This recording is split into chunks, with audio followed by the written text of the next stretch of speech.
Good morning and welcome back to the World History course. I am Professor Philippe Girard. In this section we've been exploring Europe and the Middle East during the Middle Ages.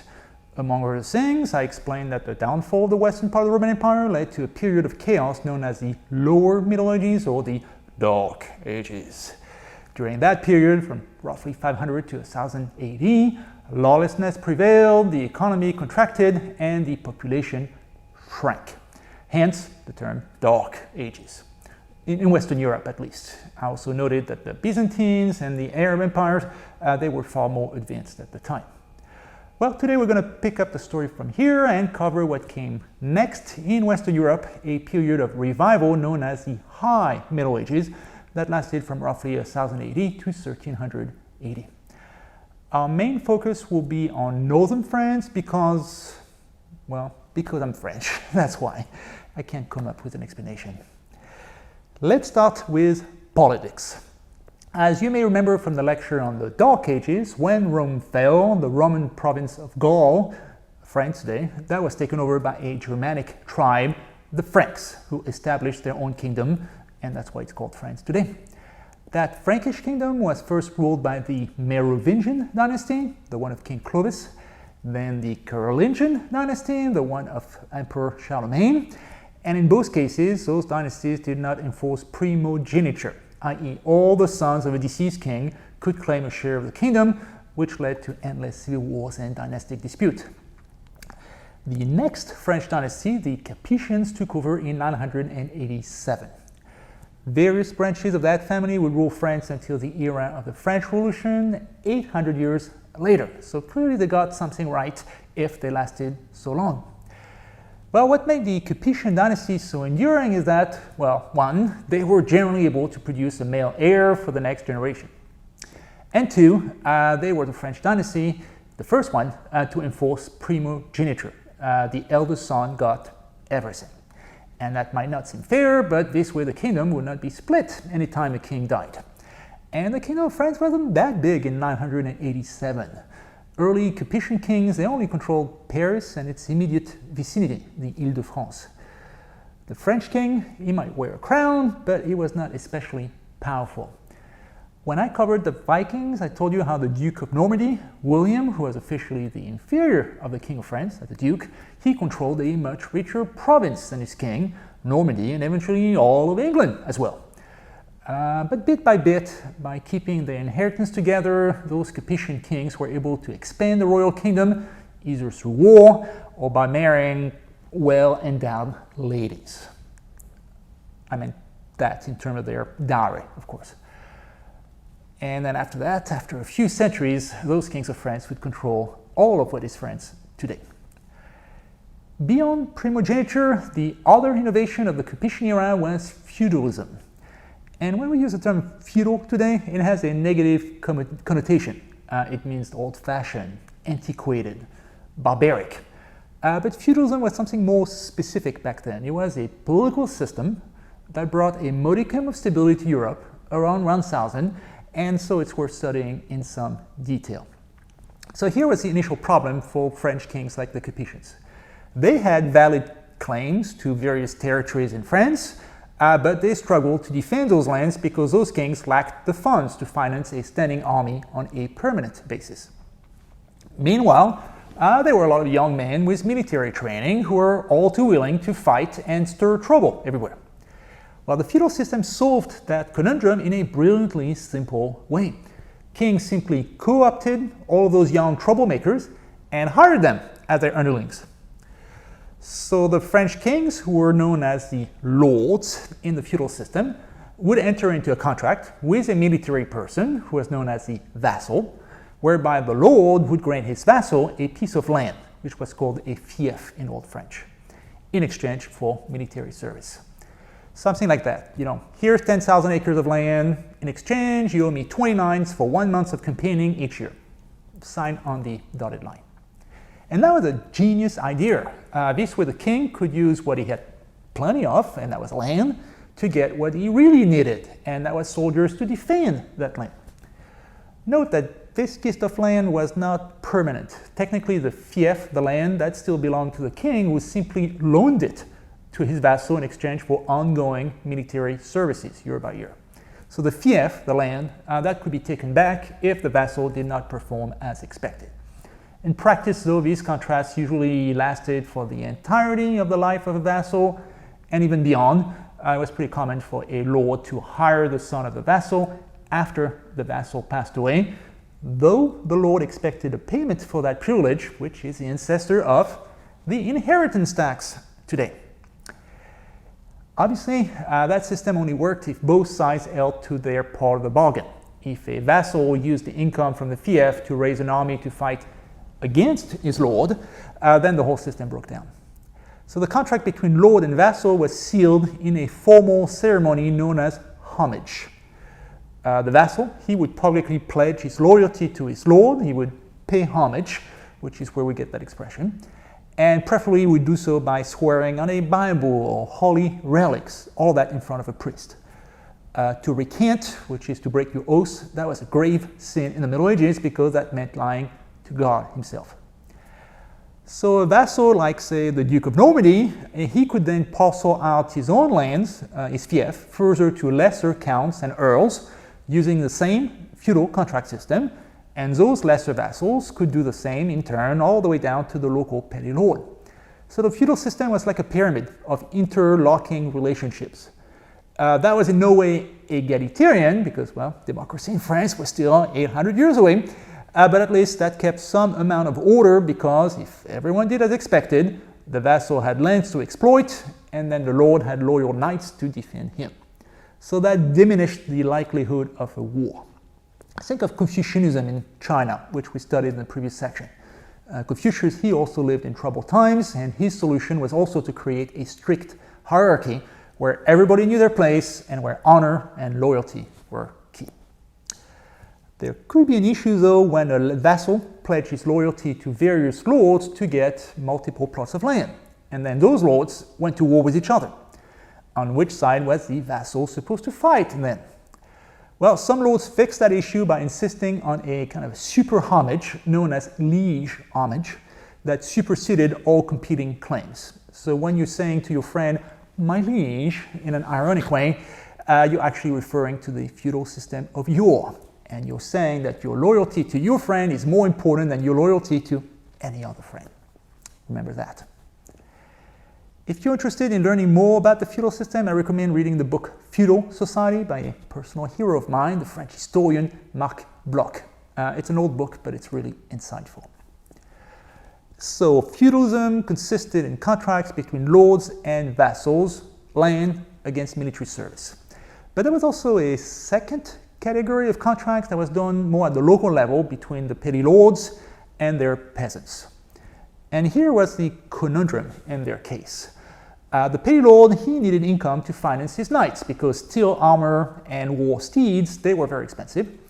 And the lord had no intention of actually working with his hands to make a living because he was a noble. Meanwhile, the peasants, they needed protection in dangerous times and they had no military training to do so. So the solution was, you guessed it, another contract. This time the local lord would promise to protect the peasants and welcome them, as well as the cattle, inside his castle in case marauders attacked them, and in exchange, the lord expected payment from his peasants. Some of that came in cash. Peasants had to pay a bewildering array of fees whenever they used the lord's mill or his bridge or what have you, but mostly they paid in labor. They farmed the land of their lord in addition to their own, and whatever crop was grown on those lands, that would go to the lord. So kind of a protection racket, if you ask me. At this point, you're thinking, well, is that slavery then? After all, those peasants, they were required to work for free on the lord's land or suffer the consequences. And you'd be partly right. These peasants were known as serfs, a term whose etymology goes back all the way to a Latin word for slave. Those serfs, they were tied to the land, so they couldn't just pack up and leave to some other place if they wished. And whenever a king leased out a fief to a vassal, he gave over not just the land, but the people who lived on it. But medieval people, they did not view serfs as slaves. There were actual slaves in the Middle Ages who were bought and sold like chattel. And then there were serfs who were a step above because they worked part of the year on their own lands as free people. And then there were free people, another category, who worked entirely on their own account, though they still had to pay taxes to local authorities, just like any taxpayer today. So different categories. Freedom was more the norm in cities because these cities occasionally bought back all their obligations under feudal contracts so that they could no longer own anything to a lord. And you can see that in their name. If you travel through Europe today, you'll see a lot of towns that are named Freiburg in Germany or Villefranche in France. And that means that this was a free town in the Middle Ages, free of feudal dues. So those two feudal contracts, lord and vassal, and then petty lords and local serfs, they were supposed to be a one-time contract between two parties, but in practice they remained in place generation after generation, and then they hardened into social classes like the caste system of India that we studied earlier. In medieval Europe, there were three social classes, or estates as they were called. And these classes were not equal. Each had a role to play in society, which is called an organic or corporatist vision of society, where each class is like an organ of the human body with a specific function to perform. So the first estate was the clergy, the church, priests, nuns, the like. The role of the clergy was obviously religious, to celebrate Mass, to administer sacraments, to keep records of baptism, etc. And the clergy also played a cultural role since monasteries were centers of learning and universities often began as church schools. The church, the clergy, normally did not do physical labor. Their income came from a tax, the tithes, charitable donations, or income from the vast lands that the church owned.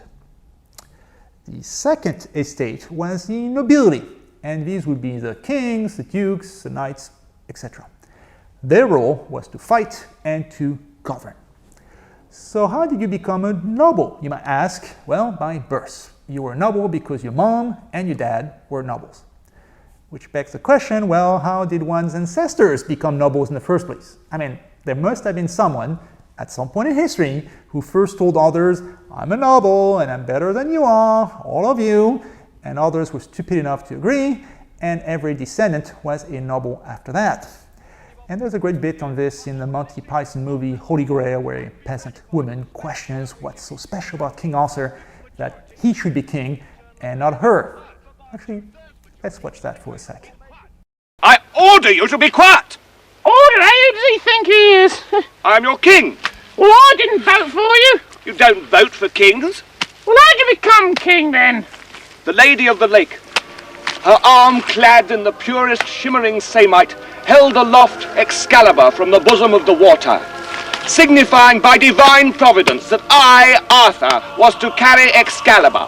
That is why I'm your king. Listen, strange women lying in ponds distributing swords is no basis for a system of government. Supreme executive power derives from a mandate from the masses, not from some farcical aquatic ceremony. Be quiet! Oh, but you can't expect to wield supreme executive power just because some watery tart threw a sword at you. Shut up! Oh, but if I went round saying I was an emperor, just because some moistened bint had lobbed a scimitar at me, they put me away. Shut up! Will you shut up? Ah, now we see the violence inherent in the system. Shut up! Oh, come and see the violence inherent in the system. Help, help, I'm being repressed. Bloody peasant! Oh, what a giveaway. Did you hear that? Did you hear that, eh? In case you haven't noticed, I'm a descendant of French serfs, so I'm always dubious about the claims by nobles that their blood is innately superior to mine or my family's. Bunch of inbred profiteers, if you ask me. Just look at the Habsburg line of kings if you don't believe me. Anyways, because nobles intermarried generation after generation, they eventually came to think of themselves as a different group from the rest of the population. They even used the term race when that word first appeared. And nobles were different in many ways. Nobles didn't do manual labor like serfs. That was beneath them. They didn't entertain themselves like you and I. They liked jousting and hunting, two occupations that were in keeping with their warrior status. If a serf hunted, on the other hand, that was called poaching, and that was severely punished. Even the nobles' diet was different. Nobles preferred to eat prestigious game that they had killed in a hunt, like bulls and stags, or anything that flew up in the sky, like ducks. But animals that burrowed into the ground, like rabbits, they were inferior because they came from below. And the same thing with fruits and vegetables. Something growing up in the air, such as apples and peaches, that would be noble food. If it grew into the ground, like carrots and turnips, that was peasant food. Notice how the worldview was structured vertically. Nobles ate what was physically high, above ground, and similarly they built their castles on top of hills, not just for military reasons, but also to showcase their elevated social status. Think of it next time you pick your fruits and vegetables at the grocery store. Did it come from a tree or from the ground? And if you're a social climber, pick what came from up high. And obviously don't pick corn or tomatoes or potatoes because, well, they didn't exist in medieval Europe until Columbus brought those crops from the Americas after 1492. Beyond the clergy and the nobility, the first two estates, the rest of society, the commoners, they did not really have a name, so by default it was called the third estate, whoever was not a noble or a priest. That estate represented the vast bulk of European society, from merchants and tradesmen in the cities all the way to serfs in the countryside. But farmers, mostly, because most people were farmers. Their main task, that was to pay taxes and to work hard. Obey orders and don't think too much. That's it. To use the metaphor of an organic society, if the clergy was the head, thinking, and nobility was the heart, fighting and leading, commoners, they were the hands of society, working and obeying. The legal status of serfs improved over the years, but basically the three estates system remained the norm until the French Revolution instituted legal equality for all citizens of France in 1789. Hooray for that. Feudal society, however unequal, that brought some level of stability to Western Europe because it made war less common, or at least more predictable. And that led to a period of revival known as the High Middle Ages. High as in superior, not drugged out of their mind. Better times, they were also made possible by improvements in agriculture. And I know that studying the technology of plowshares is not exactly sexy. It's not as exciting as figuring out how William the Conqueror won the Battle of Hastings, for example. But the vast bulk of the European population worked as farmers, often just one bad crop away from famine.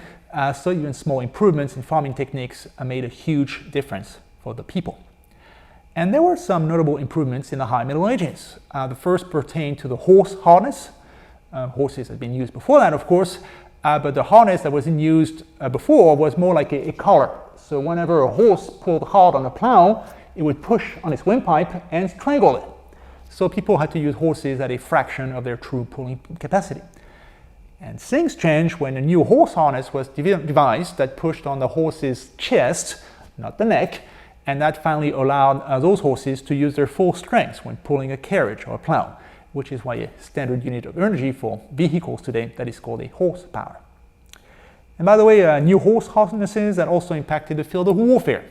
Again, ancient Romans and Greeks, they knew horses, but they didn't know how to ride them in a way that was stable, pun intended. So they couldn't really fight on horseback. Instead, ancient armies used heavy infantry like hoplites or legionaries for actual combat, and they used cavalry for light stuff like reconnaissance. And that changed with the introduction of better saddles and stirrups in the Middle Ages, which for the first time allowed a warrior to use a horse as a stable fighting platform, and which is how mounted knights became the staple of medieval armies. But back to peasants. Until the advent of modern synthetic fertilizers in the 20th century, farmers could not use the same land year after year because that would exhaust the soil. So instead, peasants let their fields go fallow, rest, every other year to give the soil a chance to restore its nutrients. And that meant that half the land capital was unused any given year, which was really wasteful. Until peasants developed the 3-crop rotation system.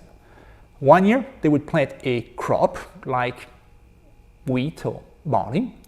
Then one year, they would plant beans or turnips or any crop that used different nutrients or even replenished the soil with nitrogen. And then one year, they would let the earth go fallow. So with this system, the land use went up from 50% to 66%.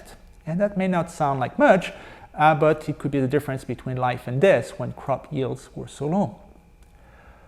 Another issue for farmers was how to till the soils of northern Europe. They're much richer than those around the Mediterranean Sea, but they're also wet and heavy and hard to work.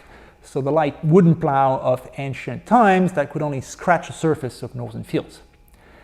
Until medieval farmers developed a new kind of heavy plow made of steel that was powerful enough to overturn the heavy northern European soil. That heavy plow was pretty hard to maneuver, so fields were designed as long strips rather than small squares. This way you'd plow with your horse for a long distance until it was time for the horse to rest, and then you would turn around. For that reason, medieval fields were large, open fields with very few hedges and fences, even if they belonged to different farmers. Those fields were more like a patchwork of long strips, each of which belonged to a peasant or the lord, but then they were farmed communally. And anyway, the steel plow was pretty expensive, so it was owned by the community and shared, which fit with that open field system. So you can really read the society of the time in its landscape, whether it's the field or the location of the castle. I find that fascinating.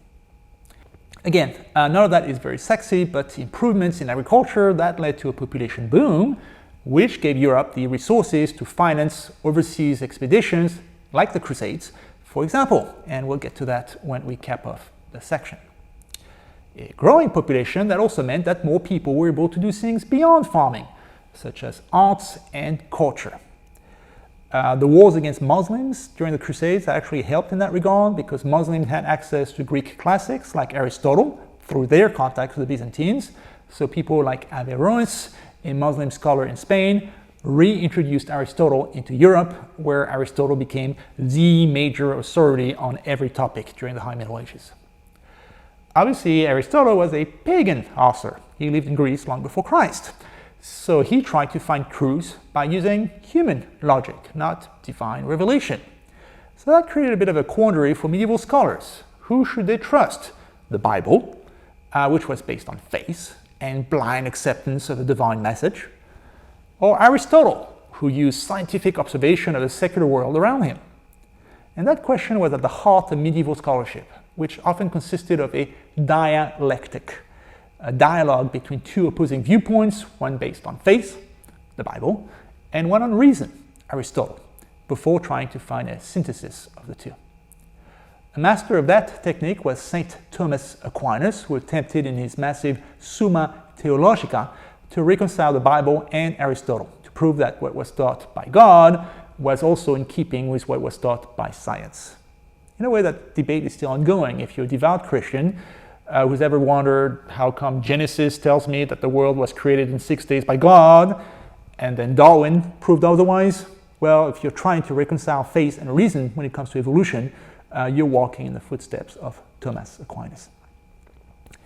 Medieval scholars, they had a new outlet for such debates, and that's universities. The oldest universities in Europe, they appeared during that period that we're studying today, 1000 to 1380 roughly. Whether it's in Bologna, Italy, Montpellier and the Sorbonne in Paris in France, or Oxford and Cambridge in England. But if you have a mental image of a modern university with a set curriculum, a registrar, a rec center, don't let it fool you. Medieval university was a much looser institution where young pupils would attach themselves to a star scholar and learn directly from him, usually orally, because books were insanely expensive, even more than the present-day racket known as college textbooks. Remember that books were still copied by hand, often on vellum, which is animal skin. So a scholar would read a book, and then the students would memorize it because they couldn't afford to buy their own copy. Those students, they were typically young men, which is why the university degree became known as a bachelor's degree. And those students were also pretty rough. They were known for getting into fistfights and brawls all over town. In Paris, they lived specifically in an area of the left bank that became known as the Latin Quarter because, well, that's what students spoke, Latin. And that's still the location of many universities today. And I know it because, well, that's where I did my undergraduate degree, nearby. Though Latin, thankfully, is no longer the norm. I did my studies in French. Speaking of bad boys and superstar scholars, here is my favorite medieval thinker, Pierre Abélard. He was a university professor in Paris. He dabbled in the usual scholastic debates, faith versus reason, but because he was short on cash, he also agreed to tutor the young lady of the house where he lived, so that he would basically cover the rent. Her name was Héloïse d'Argenteuil. She was super smart too, and one of the few women of her time to have access to a top-notch education. I think you know where this is going. The two developed a romantic relationship, and actually one of the most famous couples in all of literature, like Romeo and Juliet or Tristan and Isolde, only they're real. To be fair, the relationship had its quirks. For one thing, she was a teenager and he was much, much older. Also, he was her teacher, so I'm not sure about the ethics of the thing, especially since as a university professor, he had a status akin to that of a priest at the time. And by the way, he would beat her up too. Like, physically beat her up. Though apparently she was into S&M. People in the Middle Ages, they could be kinky too. And they even had a kid together, out of wedlock, of course. At any rate, the legal guardian of Héloïse, he learned about the affair. He wasn't pleased, and he hired a crew of goons to castrate Abélard. Ouch. And after that, Abélard, he lost his appetite for romance, understandably, and he became an actual bona fide monk, and he moved away from Paris. Poor Héloïse, she was forced to become a nun too, though she remained in love and her sexual appetites were intact, so she wrote a series of famous letters to her ex-lover, who was now living in a faraway monastery, and these letters have remained a classic of unrequited epistolary love. If you want to learn more about them, check out my Women's History Radio show, which is on another playlist of this YouTube channel, because I did a show on Héloïse of Argenteuil. Fascinating lady. And also, while you're at it, watch the shows on Eleanor of Aquitaine and Joan of Arc, because these are two other incredible women from roughly the same place and time period. Notice that intellectual life operated on two levels. You have the serious religious scholarship embodied by Abélard, and then the more romantic, even ribald literature pertaining to his love life. And that was true of Europe as a whole, where literary tastes changed a lot in the High Middle Ages. Earlier, the most famous literary works were the Song of Roland in France, Beowulf, or the Nibelungenlied, epic tales of warriors who did little beyond slaying enemies and dragons. But by the High Middle Ages, the public was more sophisticated and expected more fully developed characters with a heart, and that gave rise to romance literature, with works like the Arthurian legends, whose heroes were knights fighting for the Holy Grail, but also lovers who pursued Queen Guinevere. And that is called courtly love, the notion that knights should not just be fighters, but lovers as well. Sophisticated people willing to spend years pursuing a lady because they loved her, not because they wished to bed her. And in fact, the object of their affection was often a married lady of higher ranks, like Guinevere, and so she was unattainable by definition. Troubadours, who were singers and poets in southern France, they were masters of that courtly love. Notice the term courtly love. That was a kind of love that would happen in court, among nobles willing to extend courtesies while courting a woman. And that language of love was yet another way for nobles to differentiate themselves from peasants, because they were viewed as animals when it came to sex. Also notice the word romance literature.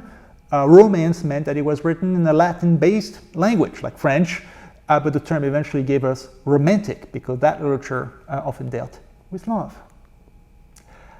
The cultural revival of the High Middle Ages, that was also noticeable in architecture. Castles, which had been drab affairs made of wood in the Dark Ages, think of moat and bailey castles, that now became impressive, sophisticated structures made of stone. And meanwhile, towns competed to build even more impressive churches. When we studied the Byzantines recently, I mentioned the Roman arch, which was a way to redistribute the weight of the stone roof onto the outside walls so as to build large internal spaces. That Roman technique that flourished in 11th century Europe, when a flurry of Romanesque style churches sprang up all over Europe due to rising income levels. Romanesque in that case would mean based on the Roman arch. That's nothing to do with being romantic. Well, those Romanesque churches are fairly easy to identify when you travel to European towns.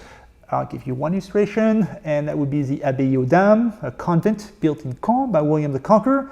And notice the entrance and the windows, they're all built using the classical half-circle shape of the Roman arch. And when discussing the Hagia Sophia in Byzantium, I mentioned that the main weakness of that Roman arch is that it exerts a strong outward pressure on the outside walls. And so as churches got bigger in the High Middle Ages, walls had to be made thicker, otherwise they would collapse outward. Notice on that photo that architects filled the windows with stones after the fact, clearly because the walls were not strong enough, and they also added ugly pillars outside to make the building structurally sound. So Romanesque churches, they tended to be fairly small, squat, and dark. All that changed in the 12th century when a French abbot rebuilt the Basilica of Saint-Denis, just north of Paris. And that church is famous because it houses the remains of the kings of France. But it's also famous as the first example of a new style of architecture, and that would be Gothic architecture. So look at this picture of the Cathedral of Notre Dame in Paris. Pause the video for a sec and ask yourself what's the difference between this kind of church built from the 1200s, the 1400s, and the earlier church that we looked at that dated from the 11th century. Think about that. One and the other. The easiest way to identify a church as Gothic is to look at the entrance and the windows. They all feature pointed arches instead of rounded. And that pointy shape, that would help redirect the force vectors, kind of the weight from the roof above, more vertically, and thus would lessen the outward push on the walls, which means that you could build high and wide and still use thinner walls that would be pierced by numerous windows, especially if you use flying buttresses, which were outside structures that helped maintain the walls in place. And those architectural tricks that would lead to cavernous interiors seemingly held aloft by a miracle and filled with light since, well, now the walls were much thinner. Well, until some fire breaks out and the whole roof collapses, as happened at Notre Dame recently. That really broke my heart. The first Gothic church was built at Saint-Denis, a town just north of Paris, the basilica where most French kings are buried. But after that, cathedrals were built using the new system all over northern France, Belgium, and southern Germany from the 12th to the 13th centuries, as cities grew richer and competed for bragging rights. Those cathedrals finally challenged the record held by the Great Pyramids of Giza as the tallest structure in the world, and then they held that record until the advent of skyscrapers in the 19th and 20th centuries. And those modern structures, they were able to soar even higher by using completely different materials altogether. No stone, no wood. Instead, you have either a steel structure, as was the case of the World Trade Center, until it too went down tragically in a fire caused by terrorism, or reinforced concrete, which led to the many big box buildings of 20th century modernism, like the Cité Radieuse of the French architect Le Corbusier. I'm not a big fan of those. I'll take a Romanesque or a Gothic church over a brutalist monstrosity any day. So, pop quiz. Which one of these is Romanesque and which one is Gothic? Think about it. Should be fairly easy. One has rounded windows, thick walls, must be Romanesque, right? The other is vast, with large windows, pointy arches, flying buttresses, gotta be Gothic. And if that was not obvious to you, I would say rewind the video for 5 minutes and listen to this part of the lecture again. There will actually be a question about that in the quiz for the course. Well, the church itself underwent some important reform in the 11th century. In my church, I mean the Catholic Church. There were no Protestants yet in Western Europe until the 1500s. And those reforms were known as the Gregorian reforms after Pope Gregory VII. His main concern was to purify the church, to make it more spiritual. And to be fair, many priests until then were not role models. They took on the job to make money, often from their dad, since many priests were married at the time, and those priests often knew little about their faith. Many priests didn't know Latin. Many couldn't even read anyway. And many didn't even know the Bible because, well, those Bibles were so expensive. In fact, many medieval churches were covered with murals and statues because the priest and his parishioners, they could not read the Bible and they had to use visuals to learn catechism. So the church began to insist on better training and also celibacy. And that debate over priest marriage is still ongoing in the Catholic Church today. And I'm definitely not here to tell Catholic priests how to lead their sex lives.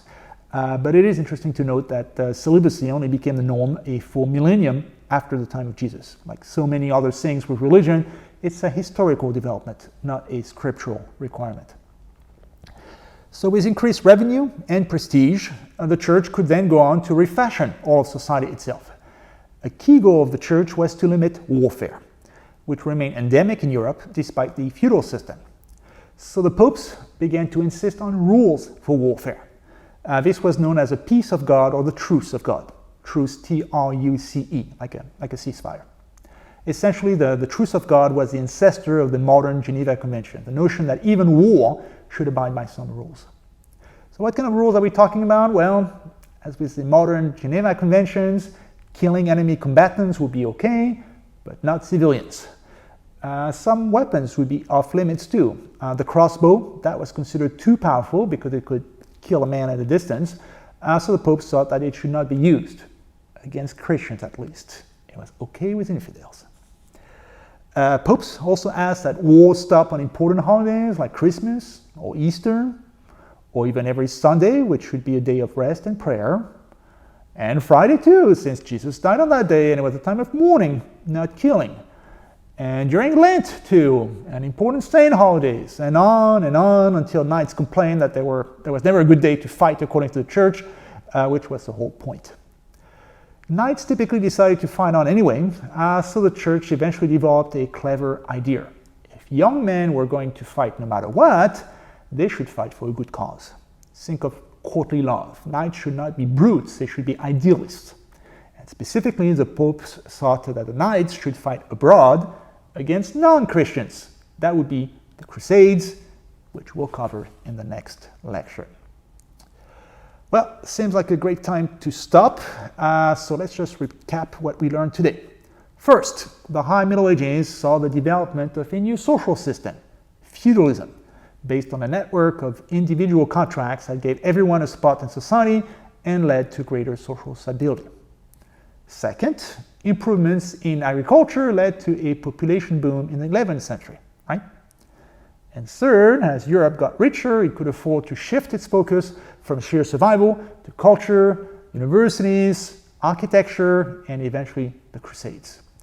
We'll pick it up from here next time. In the meantime, watch Monty Python and the Holy Grail, which is a modern parody of the Arthurian legends of Romance literature, and also watch The Name of the Rose and Medieval Whodunit, with occasional discussions of Aristotle and Thomas Aquinas. Very good too. So long, au revoir.